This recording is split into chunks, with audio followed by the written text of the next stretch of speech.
Descubre junto a Fernanda Varela cómo se está transformando el panorama energético y tecnológico bajo la dirección y liderazgo de Mujeres Power.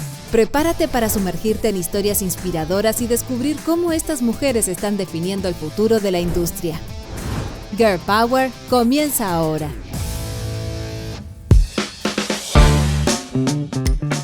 Muy buenos días, sean todas y todos muy bienvenidos a un nuevo capítulo de Girl Power, este espacio donde conocemos todas las semanas a las protagonistas de la transición energética y la acción climática de Latinoamérica y el Caribe. Hoy vamos a conocer a una ingeniera que ha convertido su hogar en un laboratorio energético. A mí la verdad me pareció apasionante, donde ella misma ha probado empíricamente los beneficios de las energías renovables y de la eficiencia energética. Pero eso es solo parte de todo lo que ella hace, ha hecho y va a seguir haciendo. Me refiero a la doctora Guadalupe González, representante para Latinoamérica y el Caribe del Instituto de Ingenieros Eléctricos y Electrónicos, sí, más conocido como IEEE. Ahí probablemente esa sigla también la han visto. La mayor organización técnica profesional del mundo. También se desempeña como profesora en la Facultad de Ingeniería Eléctrica de la Universidad Tecnológica de Panamá, donde es directora del programa de investigación SMART-E. Ingeniera electromecánica de profesión y además cuenta con un doctorado en Ingeniería Eléctrica de la Texas A&M University. Hoy me voy a quedar sin aire con todo estos pergaminos. Anteriormente fue directora de electricidad de la Secretaría Nacional de Energía de Panamá y ha representado además a su país ante distintos organismos internacionales como el Consejo Director del Mercado Eléctrico Regional, el Consejo de Ministros de Energía del Sistema Integrado Centroamericano, la Junta de Expertos de la OLADE y como experta técnica ante la IRENA, entre otras cosas. Pero ya les generé la expectación, pero tengo que saludar a nuestros auspiciadores, por supuesto, a nuestros queridos amigos y amigas de Grupo Saesa que nos están acompañando con su auspicio durante todo este mes de octubre. Como también queremos saludar a nuestros queridos patrocinadores, al Ministerio de Energía de Chile y la iniciativa internacional Women Energize Women. Les invitamos también a que nos sigan. Estamos en todas las plataformas como Agencia Pollux o Agencia-Pollux. Voy a cortar estos saludos iniciales porque tengo que saludarla a ella. Me quedo corta de tiempo. Guadalupe, querida doctora Guadalupe, ¿cómo estás? Gracias por acompañarnos en Girl Power esta jornada. Hola Fernanda, agradecidas a ustedes por la invitación. La verdad me encanta en estos espacios poder compartir un poquito con aquella nueva generación que nos ve y nos escucha de seguro un poco de nuestra experiencia y ¿por qué no? También llamarlas a que se sumen y que vean que todo lo podemos hacer sin ningún tipo de tapujo, como decimos acá en mi país, y que todavía hay mucho por delante, hay mucho trabajo por hacer.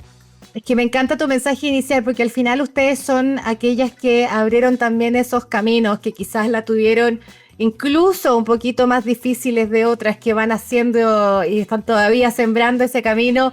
Y bueno, ya mencionaba yo algunos de tus pergaminos, de tu experiencia, que es bien amplio. Así que para mí, la verdad, Guadalupe, es un honor conversar contigo.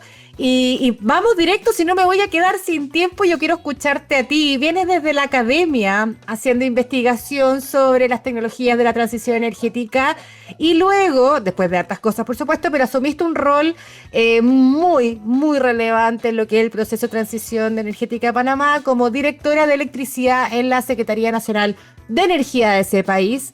Y ahí en la práctica, cuando hablábamos antes de empezar la entrevista, pasabas un poquito o tenías esa sensación de pasar del paper a la implementación, ¿no? Un poco del papel a la acción. En términos generales, ¿cómo fue esa experiencia y en términos de resultado? ¿Qué tú destacarías de repente de este paso por el sector público, que fueron como 5 años, si no fue poco? Casi 5 años, en efecto. Y mira, la verdad, tal como lo dices, es como pasar del paper a la práctica. Y son esos momentos en donde uno realmente puede, digamos, apreciar los distintos puntos de vista. Me gusta verlo así, porque es muy distinto estar desde el lado de la academia, desde el lado del gobierno, desde el lado de la industria, Y definitivamente poder entendernos y poder ver las realidades de cada quien es muy interesante. Y para mí realmente fue una gran experiencia. Sí le tengo que agradecer 100% a quien fue mi jefe, el secretario de Energía en ese momento, el doctor Rivera Staff, por haberme sumado a su equipo de trabajo, porque realmente la oportunidad que tuve al desarrollar todo lo que se enmarcó la agenda política del sector de energía de Panamá, más todas las experiencias que tuvimos afuera, con poder llevar a Panamá a ser ese actor en esta plataforma internacional, fue también muy interesante y muy retador. Realmente, definitivamente, poner todos los conocimientos que uno tiene, y no solamente eso, sino también ser lo suficiente humilde para decir, necesito ayuda y necesitamos trabajar en equipo. Esto no es una cuestión que sale solamente de una cabeza, sino que esto es algo en donde necesitamos el apoyo de todos para que pueda ser una realidad. Fue sumamente importante e interesante. Nosotros tuvimos más, Además, creo que perdona que contabilizamos. te interrumpa, pero tú eres líder de un área tremendamente técnica. Entonces, Así el es. nivel quizás de responsabilidad, entre comillas, que tenías en este proceso era súper relevante. Y como dices tú, ya acá no estás sola con un libro, sino que es súper importante la colaboración, te empiezas a Así relacionar con la gente, porque estamos hablando de un rol público que es para y por las personas, ¿no? Entonces, para ti Sí. probablemente fue una salida de caja importante.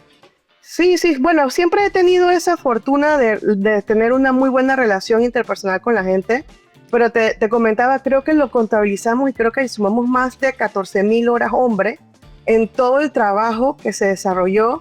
Teníamos a veces interacciones en las distintas comisiones de más de 180 empresas que en otro momento, empresas y ciudadanía en general, participaron, daban sus opiniones, y todo eso lo utilizábamos, y se formaron entonces estos instrumentos de trabajo muy interesantes que llevó a que tuviéramos pues un incremento, yo lo diría prácticamente exponencial, de las distintas iniciativas, ¿no? Y esto es movilidad eléctrica, instalaciones de paneles solares, en fin, o sea, distintas actividades que fuimos realizando, que hemos estado viendo pues poco a poco cómo esos pequeños detalles fueron llevando justamente a colaboraciones más amplias y a ver resultados en concreto, ¿no? Y definitivamente había un antes, hay un después, y justamente lo bonito es ver cómo eso se ha incrementado exponencialmente, y Dios quiera pues que así se mantenga ahora en este tiempo, ¿no? De acá para arriba.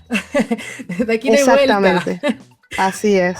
Oye, Guadalupe, yo he tenido la posibilidad de conversar en este programa con a lo menos 2 Girl Power más de Panamá que fueron parte probablemente de esta misma época junto contigo y de la Secretaría Nacional de Energía. Llegó un bombazo lo que hicieron ustedes. La verdad es que se nota muchísimo el trabajo, el compromiso, la pasión también que le pusieron a esto, y los cambios, o sea, los números también en algún momento los conversamos. Y ahí quizás quería detenerme porque tú mencionaste algunos titulares, ¿no? Como acceso universal a la energía, generación distribuida, hidrógeno, eficiencia energética, algunas de las materias que avanzaron fuertemente durante este periodo y de acá en adelante, como decíamos. ¿Algún caso de éxito o alguna experiencia particular o algún avance que tú digas, este es como nuestro hito principal en este periodo que te gustaría compartir, que quizás puede servir para otros mercados, puedan mirar lo que hizo Panamá también y pueda servir de referencia? Sé que a veces no hay que descubrir la rueda, hay que mirar un poquito a nuestros vecinos. Sí, no, es completamente cierto. Yo creo que aquí uno de los temas más, vamos a decir, no tengo como uno en específico, quizás lo importante para mí fue en todo esto el hecho de que Panamá tenía mucho, y siento que es como un diamante que no se ha dado a conocer en todo lo que tiene, ¿no? En temas de la gestión de políticas, en regulaciones y demás. Definitivamente el tema de eficiencia energética se ha trabajado muchísimo en Panamá, pero muchísimo, a tal punto que hoy por hoy tenemos en nuestras casas aires acondicionados, refrigeradoras y demás, que la gente compra y ni siquiera se ha dado cuenta que todo el trabajo de más de 15, 20 años para que ese equipo que tiene en su casa ya sea eficiente y ni siquiera tiene que pasar por ningún tipo de trauma ni nada por el estilo, simplemente es ya está adquiriendo equipo eficiente. Lo que está en el mercado ya es suficientemente eficiente gracias al trabajo de Panamá. El trabajo que se ha desarrollado efectivamente por tanto tiempo y pues siguiéndolo así, pues hay que comenzar con eficiencia energética, es lo que siempre recomendamos, y de ahí entonces pasar a las nuevas tecnologías como es la introducción de sistemas solares fotovoltaicos, por ejemplo, que ya también lo dijimos que se ha incrementado muchísimo hasta el punto que prácticamente en el año 2023 por ahí se tuvo que aumentar el límite que está por regulación de lo permitido instalar en paneles solares, y no ha pasado ni un año y ya están volviendo a evaluar esa meta porque ya pasó también. Entonces ya ahora realmente el sistema está evaluando ese crecimiento que te comentaba, o sea que lo estamos viendo, se ve que es exponencial porque ocurre hasta mucho más rápido de lo que era originalmente, y esos son los temas que a mí me encantan, ¿no? Porque definitivamente eso quiere decir que la gente está tomando atención a que definitivamente esta es la vía por ir. Y así también te puedo contar en temas de movilidad eléctrica, por ejemplo, en donde ya también hoy por hoy estamos viendo que más panameños están comprando vehículos eléctricos, y que también eso es un trabajo que hemos venido desarrollando desde el año 2015, 2016 por allá, cuando me acuerdo que comenzábamos a tener estas reuniones de trabajo, que conversábamos entre los distintos Pero cuando actores esto era como una utopía todavía, ¿no? Era un proyecto. Exactamente, un proyecto. Mira, te confieso algo, mi trabajo de tesis de licenciatura era un tema de modelado de motores para vehículos eléctricos. Y eso fue, sin tirar sacar la cana, eso fue como en el año 2005, por ahí, imagínate, hace 20 años estábamos hablando de movilidad eléctrica, claro. Y lo hemos venido a vivir, digamos, ya ver esos resultados del trabajo, obviamente, que se hace en los países industrializados, pero que ya estamos viendo el resultado y el equipo hoy en nuestras casas instalados y manejándolos nosotros mismos, ¿no? Que también ahora, para nuestros... Solo voy a hacer un paréntesis, porque ya que comenzaste con la movilidad eléctrica, ¿no? A mí me contaron que a ti de alguna forma te conocían o te reconocían como la madre de la movilidad eléctrica en Panamá. ¿Por qué crees que viene ese nombre? Más allá de que probablemente te generaron cambios cuando tú estabas a la cabeza del área de ingeniería eléctrica, ¿no? Pero ¿por qué viene de una pasión? Porque comienza si lo estabas viendo en la licenciatura y después cuando ya estás en un cargo público se generan los cambios, esta madre de la electromovilidad de Panamá probablemente es por algo. Bueno, más que nada creo que ha sido porque desde que comenzamos a hablar los temas de la política pública aquí en Panamá, tuvimos la oportunidad de iniciar prácticamente desde cero. En ese tiempo yo estaba en el Consejo Mundial de Energía, y cuando la Secretaría de Energía saca la consultoría, el consultor se nos acercó justamente buscando un medio para poder tener más voces que apoyaran justamente el desarrollo de la política, ¿no? Y nosotros servimos como esa plataforma, y el tema quedó enganchado inmediatamente. Hicimos muy buena sinergia ahí también con la Secretaría de Energía, con todos los actores que estaban involucrados. Comenzamos a apoyar directamente también con el consultor, con quien también hicimos una estrecha relación y colaboración. Y digamos que de ahí como que se comienza a ver quiénes son la gente que son apasionados en el tema. De Mother of Dragons. Exactamente. Entonces, obviamente no soy la única, jamás me podría dar esa fama yo sola.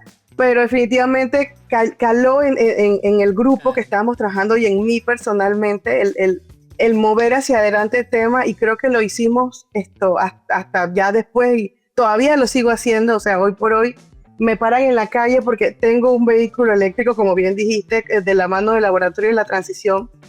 Y la gente me para en la calle, así, o sea, a veces estoy estacionada en el semáforo y las personas bajan el vidrio y me preguntan, oye, ¿y qué tal es el carro? Exacto, ¿y qué tal es el vehículo? Y yo le digo, mira, excelente, no tengo queja. O sea, con quien se acerca a preguntarme, hago la demostración, porque creo en el producto, creo en lo que estamos haciendo, creo fielmente en todo lo que embarca la transición, es lo que trabajamos para el usuario final, y creo que así como yo tengo esos beneficios, que definitivamente surgen de un arduo esfuerzo desarrollado por nosotros mismos. Asimismo, se busca que otras personas también lo vivan, ¿no? Y es muy bonito. Y ahora tengo otras amistades, experiencias que han justamente están en el proceso de hacer el cambio o han hecho el cambio y me hablan igual. Dicen, oye, estoy súper contento, estoy ahorrando un montón. He podido notar lo que decías, totalmente cierto. Hay más gente que tiene que hacerlo. ¿Cómo hacemos para que esto continúe? Entonces ya pues un ejemplo multiplicado varias veces pues tiene esa resonancia y eso justamente es lo que estamos buscando, ¿no? Oye, Guadalupe, yo voy a entrar a ese laboratorio propio de transición energética. Quiero ocupar el tiempo que nos quede en eso, pero para que no se nos quede atrás, porque a mí me apasiona mucho lo que tú estás haciendo en términos de cambio y cómo vives este proceso de transición. Que me pasé de tu vida anterior, digamos, ¿no? En la Secretaría Nacional de Energía de Panamá. Pero hablemos del IEE, este Instituto Técnico. Triple E. ¿Cómo se dice? ¿Se dice I triple E? Correcto. I triple E, ¿viste? Aprendiendo todos los días algo. Decíamos que eras, que eso para traerte al día de hoy, ¿no? Decíamos que eras representante de Latinoamérica y el Caribe de este instituto.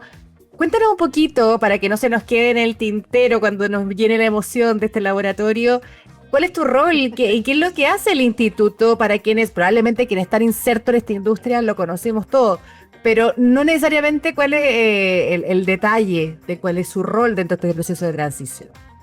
Claro, mira, el Instituto de Ingenieros Eléctricos y Electrónicos, que se ha nombrado más corto IEEE, realmente es una organización sin fin de lucro, del que son miembros más de 400,000 personas a nivel mundial y está dividido en base a, digamos, las áreas técnicas, o sea, y se denomina por sociedades, ¿no? Entonces está la sociedad de aplicaciones industriales, la de biomédica, aeroespacial, y así, computación, robótica, hay, dependiendo del gusto de cada quien en la ingeniería, así mismo usted puede encontrar cada una de las sociedades. Y en lo particular, yo, que estoy en el área de potencia de energía, pues pertenezco a esta sociedad.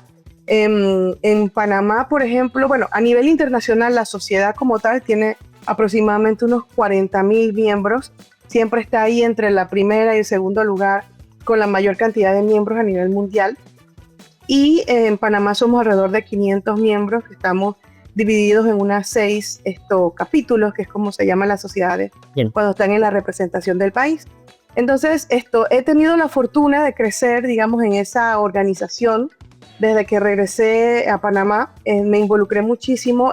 Todo es desarrollado por voluntarios, o sea, ese es mi trabajo voluntario. Nuevamente la pasión, estos ad honorem. Exactamente. Tu constancia. Es voluntariado, exactamente, es voluntariado, pero definitivamente pienso que uno, ¿sabes? Uno da, pero también recibe.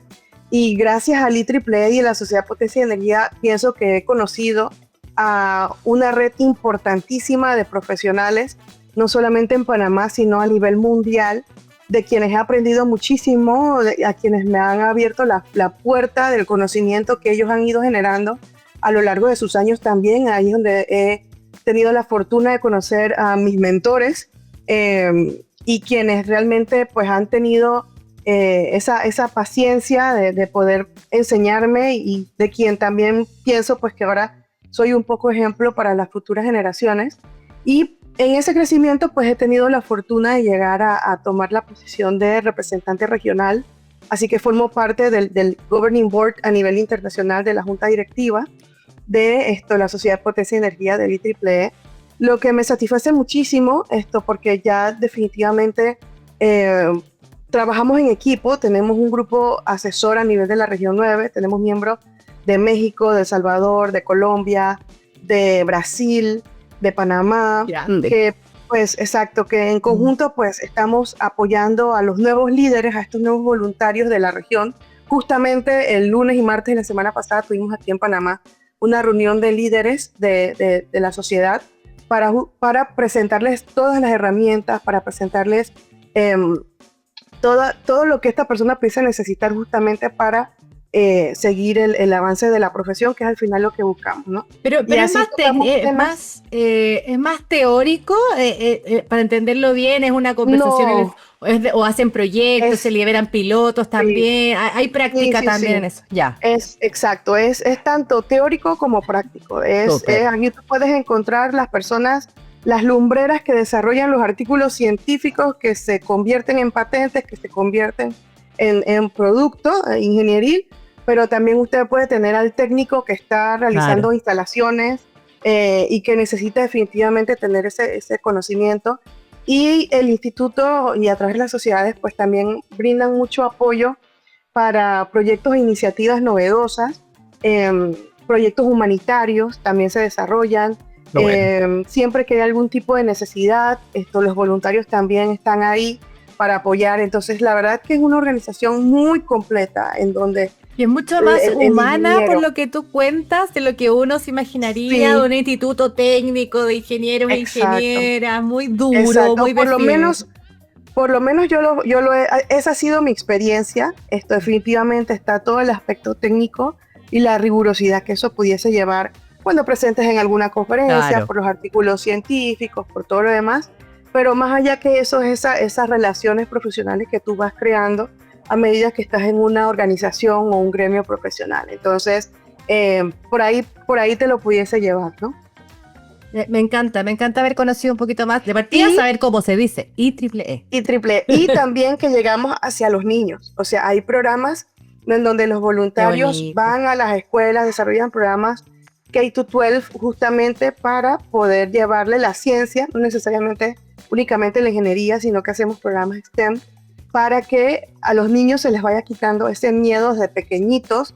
Tenemos voluntarios que escriben libros de ciencias, que escriben libros de ingeniería, de cuentos para niños, que son totalmente gratis, que están en las páginas web para el uso de maestros que así lo deseen, justamente para eso, para ir desde pequeñitos, ir desmontando esas barreras que pudiesen a desarrollarse, pues. Entonces, oye, ¿y estos libros dónde se podrán encontrar? O compártemelos después por interno para poder compartirlos junto con este capítulo, porque creo que son, al final, todos estos temas más de ingeniería son lenguajes universales, ¿no? Entonces, si hay iniciativas que acercan a niños y niñas a estas materias, lo hacen, ya hicieron el trabajo de trabajarlo en simple, manejarlo en simple.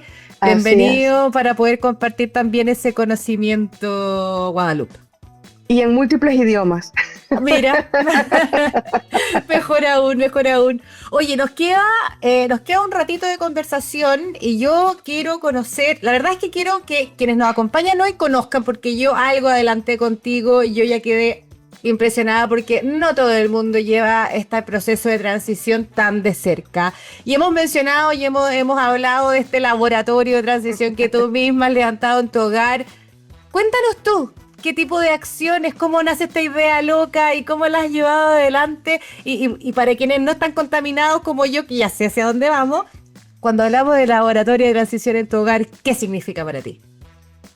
Bueno, mira, lo que pasa, y para contarle también pues a la audiencia, como estábamos trabajando tan de lleno en todas las políticas, llegó un momento en donde yo misma me decía, bueno, obviamente todo lo que hemos desarrollado está en papel, por más que hablamos con los distribuidores, con los instaladores y demás, uno tiene que vivir por experiencia propia cuáles son las problemáticas, y más, por ejemplo, cuando en mi país, por ejemplo, uno de los temas más, digamos, engorrosos, era el tema de la tramitología, o sea, todo el proceso de trámites que había que sacar para llegar a tener el equipo, particularmente el del sistema solar fotovoltaico.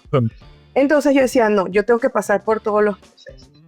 Y pues poco a poco, digamos, coincidentalmente en la casa de mis padres, que digamos, tienen las condiciones para poder ir haciendo poco a poco los cambios, entonces dijimos, ¿sabes qué? Vamos a hacer cambio.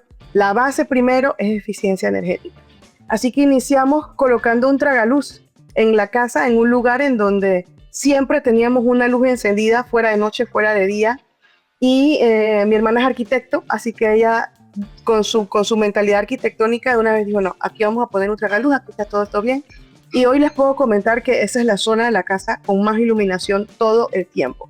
Y eso significa Así que necesitas prender menos el switch. Menos electricidad, exactamente. Aunque sean tres luminarias, pero ahí tienes un ahorro. Obviamente todas las luminarias en mi casa, todos los focos son eficientes y todos los equipos prácticamente se han cambiado a poco equipos más eficientes. Todo en la cocina es electrificado.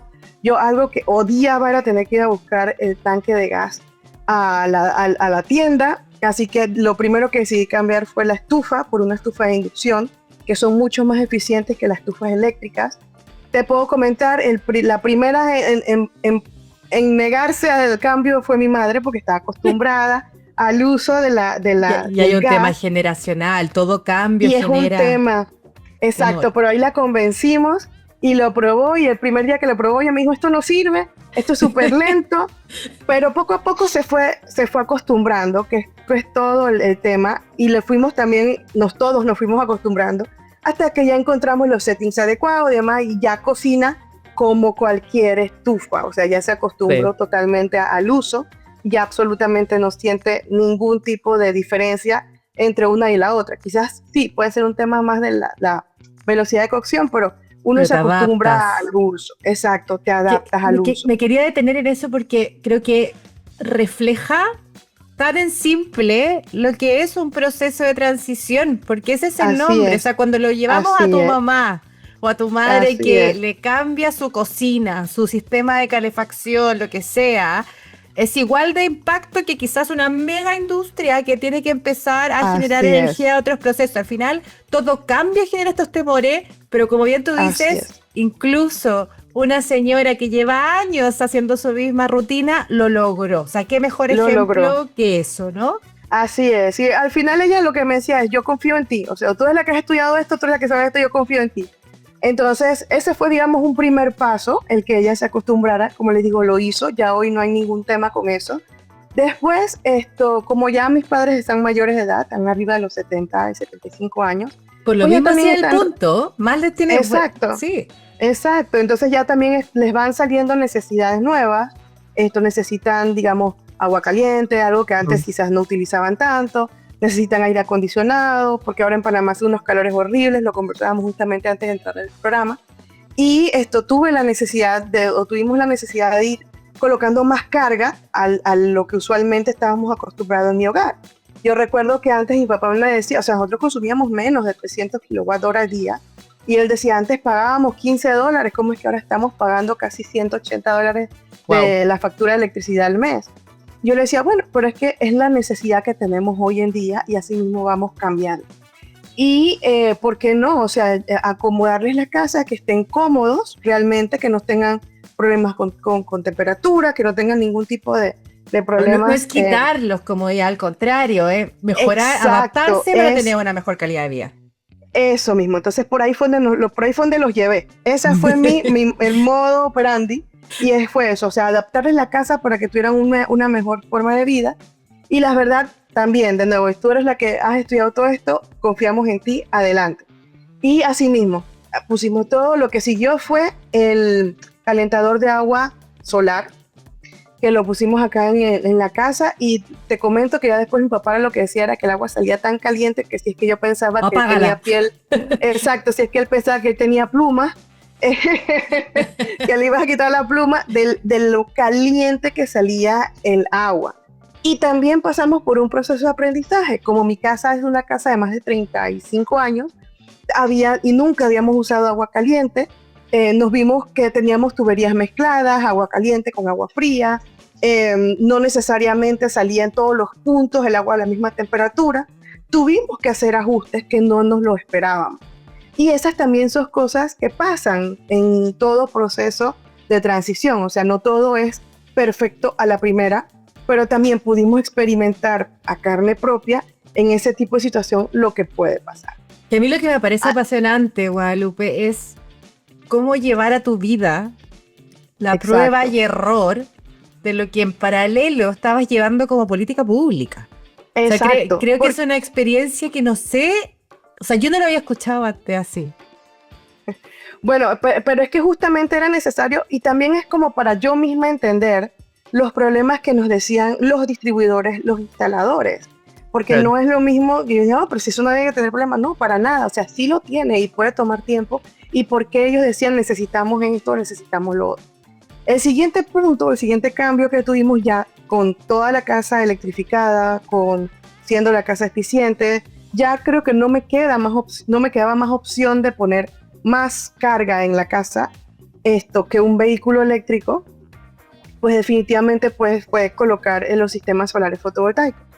Y así fue que hicimos, o sea, ya diseñamos, tuvimos la oportunidad de hacer esa inversión, ya indicándole a los diseñadores y a los instaladores, mira, diseñalo con el suficiente espacio para una carga de un vehículo eléctrico, eso viene a futuro, no sé cuándo, pero va a venir, entonces hazme el diseño, hicimos el diseño, y mira, comenzó el sistema a generar en mi casa. Y te puedo comentar que yo nunca había visto a mi padre tan feliz después de tanto tiempo cuando volvió a pagar $5 en la mensualidad de la electricidad. Justamente quería preguntarte, porque ya hablamos de la experiencia, en el fondo el ímpetu de vivir empíricamente esta realidad mientras haces políticas públicas, los aprendizajes con el ejemplo que hablabas de las cañerías, pero muchas veces las personas se preguntan, ¿esto efectivamente es un beneficio económico? Tú me comentabas que incluso a veces la distribuidora te quedaba debiendo a ti. Cuéntanos así eso, es. Beneficio duro y puro en términos económicos. Sí, duro y puro, porque definitivamente, y ya tengo más de un año con el sistema, ya tengo casi los 2 años, y realmente tú puedes ver también la estacionalidad en Panamá. Escuchaba gente que decía, no, que eso no sirve porque aquí hay mucha nubosidad, Panamá llueve demasiado. Y mira, te puedo decir que realmente los primeros 7, 8 meses del año, el sistema genera constantemente a tal punto que me crea una bolsa de energía a mi favor. O sea que yo estuve viendo ceros por prácticamente 6 meses. Y ya para los meses en donde sí llueve un poco más, septiembre, octubre, noviembre, diciembre quizás, son los meses en donde ya, digamos, el sistema no genera la misma capacidad, pero de la bolsa que me queda, entonces, como aquí tenemos net metering, entonces la propia distribuidora toma de la bolsa. O sea que llega un punto, digamos, te soy muy sincera ahorita, yo creo que lo más que he pagado han sido $2 o $3, ya porque se me acabó la bolsa. Eso de los 180 que alegaba tu padre. De los 180 que pagaba mi padre. Entonces, definitivamente es un costo-beneficio. O sea, yo hice el análisis y yo tengo un retorno sobre la inversión que he hecho de los paneles, quizás en unos 4 años y medio, unos 5 años, cuando el panel, la vida de la instalación tiene 25, 30 años. Entonces, definitivamente es una inversión que a la larga se paga, porque ya yo sé que aquí yo no voy a instalar más nada en la casa de mis padres, entonces ya yo sé que eso es algo fijo, a menos que se haga un uso irracional de la energía, que es también por lo que nosotros abogamos que no suceda. O sea, no es inteligente tener un aire acondicionado prendido las 24 horas del día. Ahora, que eso vaya a pasar en algún momento, no lo sé, todo depende de las necesidades de cada quien, si alguien está en cama, no está en cama, lo que sea. Toco madera que no pasa aquí. No.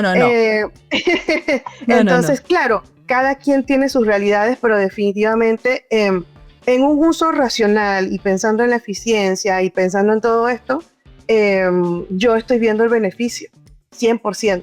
Y además, cuando después me da la oportunidad de hacer el cambio de mi vehículo, y justamente atiendo a aquello que nosotros mismos trabajamos, y es que gracias a todo lo que creamos desde la política energética con la estrategia, de ahí pasó a haber una ley en Panamá para la movilidad eléctrica, de ahí se crearon los reglamentos y los propios bancos crearon productos bancarios con unas muy buenas tasas de intereses para productos, claro. Exacto, tanto de movilidad eléctrica como de instalaciones solares y los paneles solares. Pues yo me fui al banco y yo vendí mi carro y me fui al banco, pedí mi préstamo con los intereses como tal, y aproveché que había una oferta de fin de año como cualquier humano mortal que decide pues cambiar su carro a final de año, y pedí mi préstamo y tengo mi vehículo 100% eléctrico, y también inmediatamente me puse a hacer las pruebas. Panamá tiene la fortuna, y volvemos a lo mismo, depende de cada quien, Panamá tiene la fortuna que es un país pequeño, un país que usted puede ir de costa a costa, son 80 kilómetros, y por eso justamente el Canal de Panamá. Y nosotros con 80 kilómetros, una batería de un vehículo ahorita que usted encuentra en el mercado mínimo de 385 kilómetros de rendimiento, usted va y viene. Igual el mío andan por los 410 kilómetros, eso a mí me dura fácil, 4 días, una carga, y eso dependiendo de cómo lo maneje, porque hasta en eso también hay que aprender a adaptarse, usar frenado regenerativo, no meterle la pata como estamos acostumbrados a hacer o a decir. En Chile le decimos meter la chala. Estilo. Exacto, entonces digamos, todo tiene su estilo y es diferente, pero igual de una vez que tú te acostumbras, ya tú lo manejas súper bien y no se siente absolutamente ningún tipo de cambio. Y entonces ahora yo recargo en mi casa cuando yo llego en la noche como si fuese un celular. Yo pongo a recargar mi vehículo, pueden ser unas 4 horas, pero ni siquiera me doy cuenta. Al día siguiente ya se amanece completamente cargado y me sirve para 4 o 5 días más. O sea que no he tenido ese problema ni esa sensación de que me estoy quedando sin batería y demás. O sea, el vehículo realmente, pues es como todo. O sea, uno tiene que estar pendiente, ¿no? de la situación, y te puedo decir que he llegado hasta el 20% y he logrado llegar a mi casa, todo dependiendo de cómo uno lo maneje. Y que también en Panamá hemos tenido, digamos, de nuevo, gracias a todo el trabajo que se desarrolló, tuvimos varias empresas que apostaron por invertir en toda la infraestructura de carga eléctrica. Particularmente hubo una empresa de Vergo que hizo un aporte importantísimo en toda la infraestructura, y tenemos estaciones de carga prácticamente por todos los malls, por los McDonald's, por los supermercados, cosa que en el peor de los casos, 1 hora de estar en el súper es 10% de carga. Exacto, que ya con eso es más que suficiente para moverse internamente en Ciudad de Panamá. Así que, como te digo, o sea, si le sumas adicionalmente que me estoy ahorrando el coste de combustible, que dependiendo porque el combustible, como en Panamá importa, claro, la volatilidad depende mucho de los costos internacionales. Entonces el cambio vale la pena. El cambio vale la pena, exactamente. Entonces realmente, digamos, una porción de lo que me ahorro de combustible es lo que pago la letra del carro. Así que vale, definitivamente he sentido ese ganar y ganar, y por eso siempre lo indico. O sea, aquí está la muestra, o yo soy la muestra de que tengo una factura con $0 de importación o muy bajo, no estoy pagando por el combustible, no tengo ni siquiera gas. Les puedo decir, lo peor que me ha pasado es que se vaya la luz a las 7 de la mañana y no tengo cómo hacer una taza de café. Pero bueno, habrá que estar preparado para eso. Guadalupe, estamos súper pasadas en la hora. Me encantaría seguir escuchando toda tu experiencia, no me cabe duda que quienes nos acompañaron hoy también, pero tengo que despedirnos porque si no nos van a cortar. No, nadie nos va a cortar. Guadalupe, la madre de la electromovilidad, ¿no? En Panamá, de la movilidad baja en carbono, como quieran llamarle, ya la escucharon, conocieron su historia, conocieron su experiencia empírica para hacer políticas públicas. A mí me parece, la verdad, apasionante escucharte, doctora Guadalupe González, representante para Latinoamérica y el Caribe del IEEE. Ahí lo dije bien, ¿no? Eso, IEEE, Instituto de Ingenieros Eléctricos y Electrónicos. Muchas gracias por habernos acompañado, Guadalupe. Espero que nos reencontremos en una próxima ocasión. Así será. Gracias a ustedes por la invitación. Un abrazo gigante también a quienes nos acompañaron este jueves en TX Plus. Somos Girl Power, somos Pollux. Nos vemos en una semana más. Un abrazo. Besitos, que estén muy bien. ¡Mua! Chao, Guadalupe.